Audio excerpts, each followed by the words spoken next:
today's topic about SPF has so much to it, and I want to make sure that I cover everything that everybody asked me and wanted to know, as well as addressing the polls that I ran in my story where I asked you guys how often you apply your SPF. Just ask Ari the SD. Let me just go over what my topics are going to be today that I want to talk about, and then I am going to dive right in. So first, I'm going to talk about what is SPF, the explanation. Second is physical versus chemical SPF, and then we're going to talk about pollution and free radical damage, because those are really linked to UV radiation. And then lastly, we're going to talk about face and body and why we need to reapply. So let me start right in. Okay, so I have some SPFs here, and I'm going to be referencing them throughout this little spiel. But what is SPF?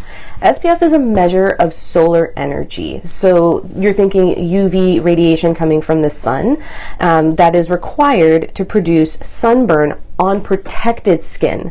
So when you're looking at SPF, that is the measure of how much solar energy is required to produce a sunburn on protected skin. So like an SPF of 50 technically means that when it's on the skin, it can protect the skin against UVB, and I'm going to talk about that in a second, for about 500 minutes. Now, it's important to know that that correlation isn't exactly true. So the rule of thumb is no matter what number SPF you put on your skin, you want to reapply it every 2 hours, because within about 2 hours, the particles, whatever's doing the protecting has now broken down and isn't working anymore, and you need to have that layer put back on. So even though they say an SPF 50 has 500 minutes, that's not going to mean that an SPF 100 is 100 minutes, okay? Like, don't just go by that and then start randomly applying SPF. Just stick to the every 2 hours and you'll be golden. But what's important about SPF is that that's talking about measuring sunburn on protected skin. So what about sunburn on unprotected skin? It's pretty immediate. So in beauty school, we learned this thing called the Fitzpatrick scale, which is looking at hair, skin, nails, like all the coloring, the melanin in the skin, and it would range on how long it takes that skin to burn in moderate sunlight. So if you're a Fitzpatrick 1, we're looking at very, very, very fair skin and red hair usually. They freckle fast, they burn really fast. So if I was to talk to that kind of a client and say like, oh, how fast is it before you burn in the sun, their answer would be immediately. So you can see how this is different for someone who is maybe like me. I'm a Fitzpatrick 3. It takes me about half an hour to like start to be like, oh, okay, something's up with my skin in the sun, like something's wrong here. Like really at an hour I've burned it. So like half an hour in, I'm like, okay, this is hot. That's when you start that 500-minute mark, right? So it's like, that's why that's not a base for everybody, because everybody's skin is going to start to react to the sun at a different time. Back to what is SPF. It stands for sun protection factor. It's going to measure how long you have in the sun based on the SPF you are using. That is measuring protection against UVB.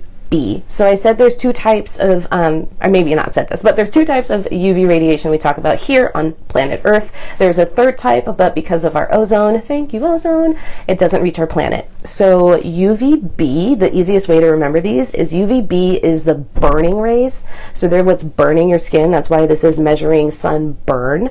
UVA is what y'all don't want. UVA is your aging rays. Those are the rays that are going to break down collagen and elastin in your skin, that are going to stimulate all the premature aging that you see, the leathering, the discoloration. Pair that with UVB, now you have sun damage and pigmentation.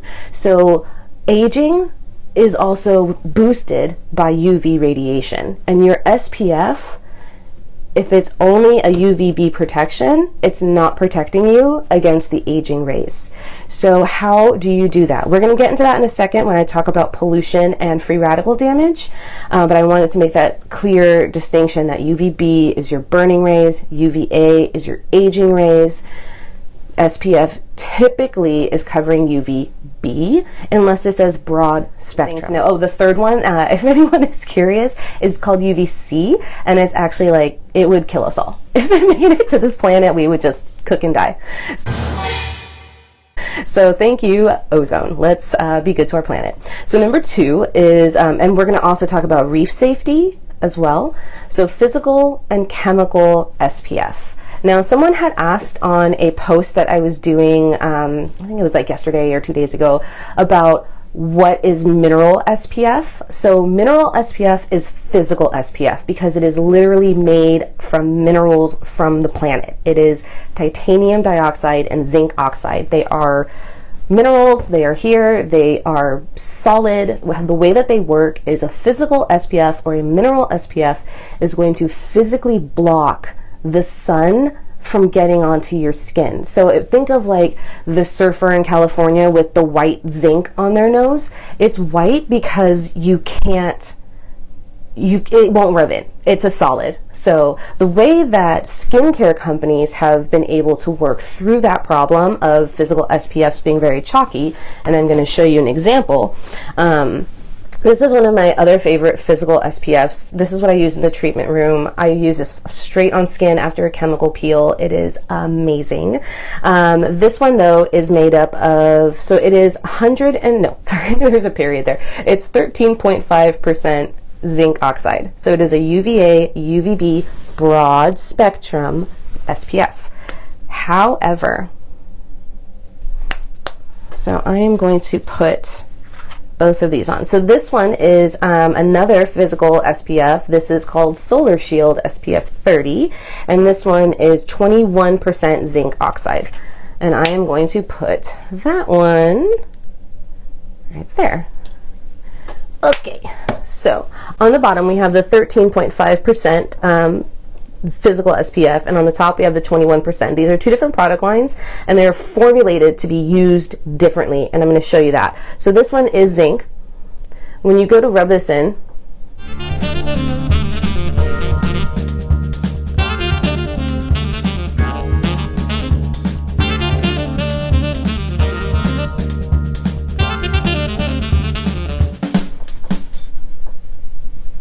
do you see that? That's the zinc. So a lot of people don't like how they're going to get like a sheen on the skin. And you're like, what is that? You can see the zinc on the skin. It's very tricky to rub that one in. The reason is because that product line, their moisturizers don't have SPF in it. So it's made to add this to your PM moisturizer, making it an AM moisturizing, protecting combo. So with formulation, like, it really depends on how that product line wants that product used, so that you understand how to use it best and maximize it, so you're not using a ton of this to try to cover your face and then you're like, oh, I'm super white opaque, and then you stop using it. A little bit added to your moisturizer works smoothly, and I'm going to show you how this one works, because this is a moisturizer and an SPF. So now I'm rubbing this one in, and you see we're getting, this one is going in a little bit faster, and that's because that's how it's formulated. So this one is an oil-free Solar Shield moisturizer SPF combo. They're both an SPF of 30. They're both zinc oxide, yet you're going to get a different skin feel on both of them. So let's talk about some other SPF ingredients. So we're going to talk about chemical SPF. Chemical SPF is a little, that's the one that I said if you're going to react to SPF, it's probably chemical, and here's why. Chemical SPFs are made in labs, they're synthesized. The way that they work is they draw the heat of that UVB radiation into the skin, and then they disperse it so that it's not a concentrated burn. So sometimes when you put a chemical SPF on, you will feel warming on the skin, and it'll feel like you're like, oh, what is that? And then some people can react. So this is why some people react to chemical SPFs. They're either feeling the warming and interpreting it as my skin is reacting, or they actually are allergic, because there are some chemical SPFs that have been banned, not only by the FDA, but by certain countries and cities and states, because of the damage it does to our ocean.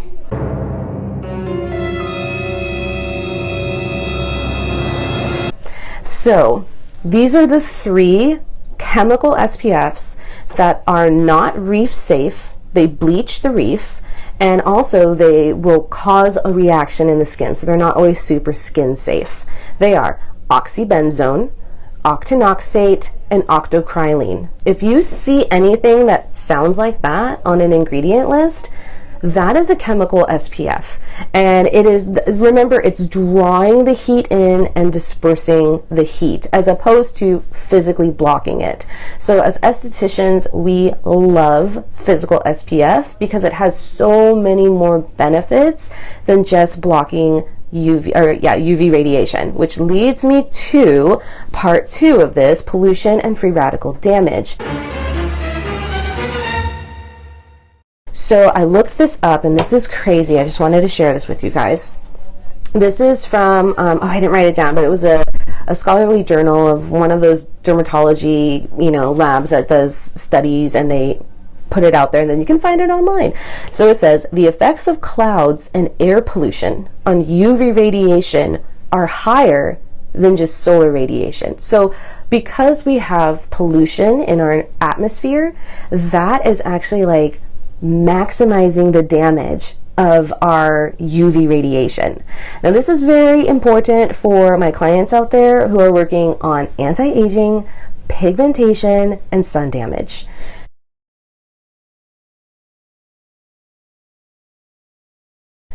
If you are not reapplying and you are getting professional skin treatments, you are undoing what we're doing in the treatment room, because you are getting, not only are you getting the normal, regular, what you would have gotten of free radical damage. So let me just explain. Free radical damage is when an atom that has a loose electron, it's missing one, is rogue. It's what happens in the breakdown of your skin when UVA gets in there. That breakdown that happens in your DNA, it creates free radical damage. Free radical damage breaks down the cells in your body because it starts to steal electrons from other cells, which creates more free radicals. So free radicals just create more free radicals. Antioxidants have so many electrons, they donate it to a free radical and neutralize the free radicals. So that's why you want to use your vitamin C's, your vitamin E's. That's, why you want your plants in naturals in there. Like acai is really antioxidant rich. Grape, which is my special this month, is really antioxidant rich. So that kind of thing, like you need to pair your SPF with those antioxidants so that you are getting that double protection from the pollution, environmental factors, and UV radiation. If you're getting facials from an esthetician, your skin is a little bit more exposed, right? We're taking off some dead skin, we're doing some stuff, you're doing your exfoliation and your serums at home, but that sun and that pollution is just gonna beat the hell out of your skin as soon as that SPF and everything wears off. Now let's talk about not leaving your office, because a lot of people will say, oh, I don't need to reapply SPF because I'm not leaving my office, or I don't leave home. If you can see the sun can see you. So if you look in a window and you're like, oh, it's sunny out, yeah, that sun can see you too. It is not like solid, right? Like the sun is not like, oh, here's a window and the UV can't get through the window. No, that's not how it works.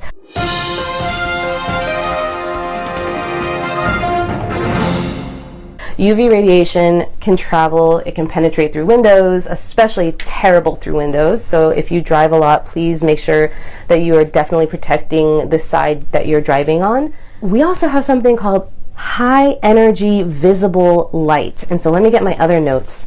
So there is an amazing company called Color Science, and it is one of the best product lines I've seen out there to make reapplying your SPF super easy. Okay, so high energy visible light, ring lights, screens, fluorescent lighting, technology. I'm just going to let that sink in, and I'm going to take a sip of water right now. That light is also causing damage to our skin. So when you are using SPF, you are protecting your very, very delicate and sensitive skin that's easy to damage from ring lights. I have mine all over here, from your phone, which we're always on our phone, or you're on the computer screen and you're close to it. You know, there's a lot of people who get, like these are blue light glasses so that it's going to protect my eyes from that blue light. But if you're only, why would you only protect your eyes and not your face? Like, they're both organs. They both need protection. So if you think that protecting your eyes with a blue light glasses is a great idea, it is. You should do that for your skin as well. And the easiest way to do that is by using a physical broad spectrum SPF with the right technology to give you those ingredients. But there was a really great image in Color Science's training on showing how SPF is put into your formulation. So remember I said it's a mineral, so it doesn't break down. That's why it sits on the skin. How do you get that to disperse when you are a product line? Like, how do you get that to work? So picture SPF like titanium dioxide, like a little circle, like a little atom, and it has this coating on the outside that helps it to disperse on the skin when it is applied, so that it doesn't give that white sheen on the skin.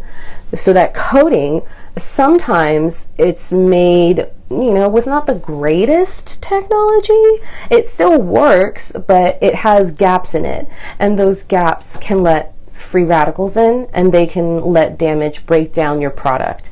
So you really want to make sure that you're using micronized or, you know, very high quality SPFs, as opposed to something like nanotechnology, which apparently can get into your nose and cause all kinds of problems and inhalation issues. But micronized or, you know, any professional product SPF will work. So the other quote I wanted to share from Patricia Boland, she is the, I believe she's their like R&D for Color Science. Like, she's the science lady. She says, you're never outside and only exposed to UV. You're also being exposed to pollution. So those two go hand in hand, and it's very important we protect our skin and our bodies from both. And so a lot of my clients recently have heard me say, please wear your vitamin C in the morning under your SPF, because it's going to boost the efficacy of your SPF. That is because it is an antioxidant, and it is going to help with pollution on the skin. So that's where those two work together. I want to talk really quickly before we get into face and body, because I do want to talk about the difference between the two, and you're actually wearing SPF all the time, you don't know it. I want to talk to you guys about reapplying, because I had taken a poll in my story and I asked, when do you apply your SPF? And the options were first thing in the morning after I wash my face, and then not again. I reapply every 2 hours when the sun is up, never. And I think something else was like before I go outside. And so there was a few of you who said, before I go outside, I apply my SPF. And I appreciate that. Just make sure that it's at least 20 minutes before, so that it has that time to disperse, get ready, and be your best line of defense. So that's the only thing. Or if you're using something like, I wish I had it, Color Science's SPF brush mineral makeup with iron oxides, that you can just brush on whenever and just go out and live your day, and just maybe set a timer on your phone every 2 hours, reapply.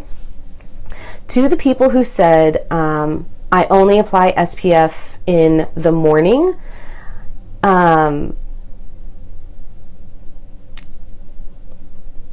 you're really hurting your skin. So my guess would be, if you're cognizant enough to apply SPF in the morning, you're also trying to take care of your skin. And if you're trying to take care of your skin, you're going to be using good stuff, and you want that stuff to do its job, and you want it to work, and you want your skin to be healthy, and you don't want to, be in your 50s or 60s and having to get cancer checks by your dermatologist every 3 months because they're constantly finding, squamous or basal cell all over your face, your chest, your neck, your back, your foot, and you're having to get biopsies. That's what we're trying to prevent.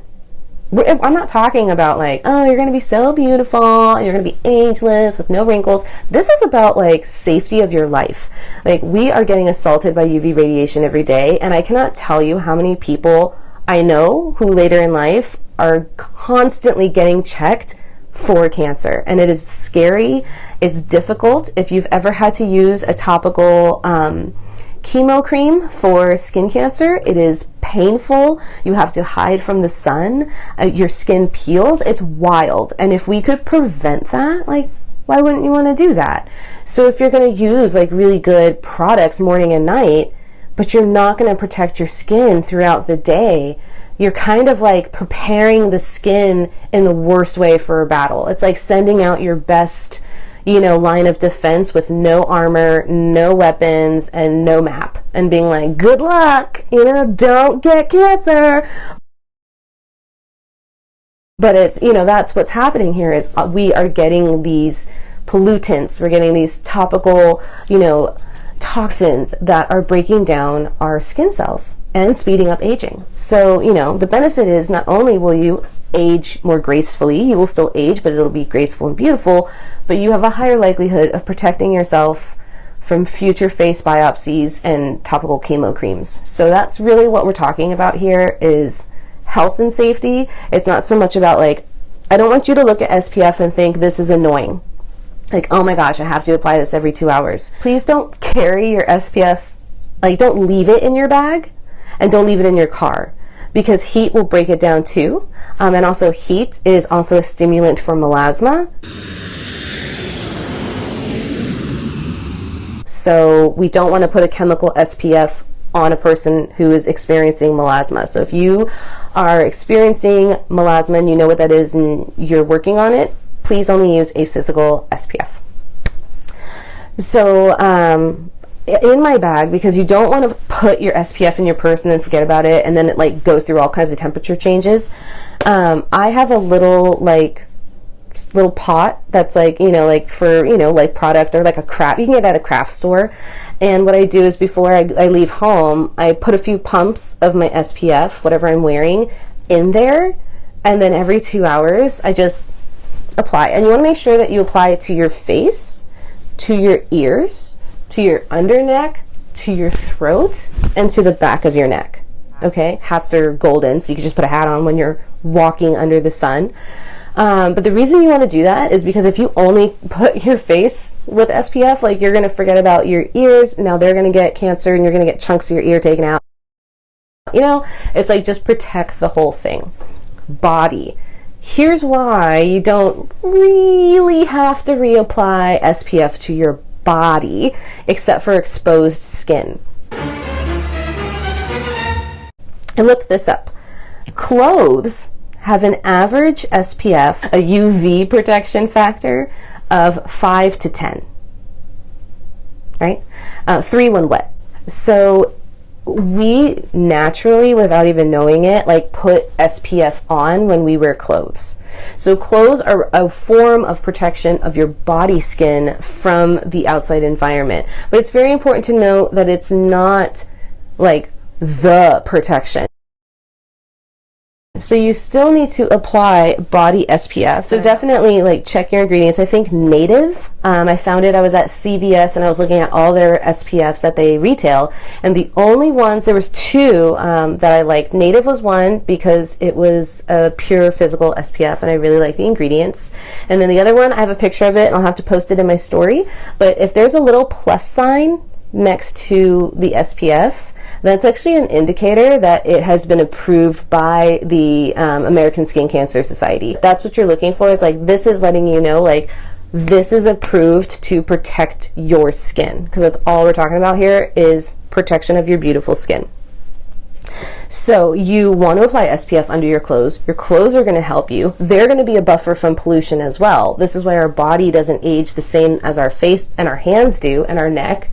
A lot of women notice their neck ages. This is why. It's all UV radiation and pollution. I mean, genetics play a huge factor, but really the core reason why estheticians are in business, other than acne, are the sun. It keeps us in business because it's going to keep damaging us, and we're going to need to keep reversing that damage and slowing it down and protecting us as best as we can. So that is a little bit about what is SPF, chemical versus physical, pollution and free radical damage, your face and your body SPF, which are very different. You can use face SPF on your body. I would not use body SPF on your face because we're not talking about the SPF ingredients that are different. We're talking about the other ingredients that are different, the ones that help with spreadability and hydration. They're going to be heavier for your body than your face. So that's why, even though you have a body SPF that's zinc and you have a face SPF that's zinc, can't you use both places? The body one might make your skin break out. It just might be too heavy and too thick.